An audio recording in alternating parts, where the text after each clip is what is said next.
Before you start drafting, it is advisable to have a sketch of what you intend to draft on AutoCAD. This will save you time and also serve as a guide to what you expect your output to be or look like. For this course, I've made a sketch of my plans, and that's what we'll be using along with this course. This is a brief gotten from my client.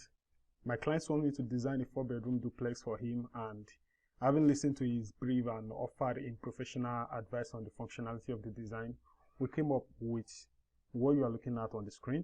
And this is the ground floor, and in the ground floor we have the entrance lobby, the ante room, the living room, the dining, store, kitchen, laundry, terrace. We have the guest room here, and we also have a stair hall that connects us to the first floor.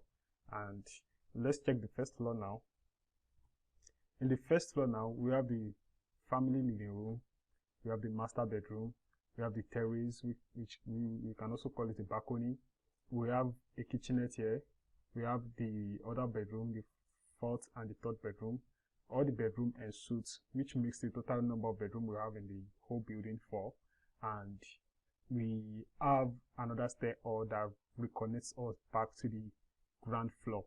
This sketch, I know it looks rough and it's not looking neat, so it's just a guide, and again, it's not drawn to scale. It is a sketch, so you can make a sketch of your own too, but it will be advisable to follow up with the sketch I have here, so that we can have the same thing. And anywhere you have a question or anywhere you are not clear, you will be able to ask questions as we progress in the course. So this sketch will serve as my guide, and I will insert it into AutoCAD to make it a whole lot easier for me to work with. You can also download it and follow along with me.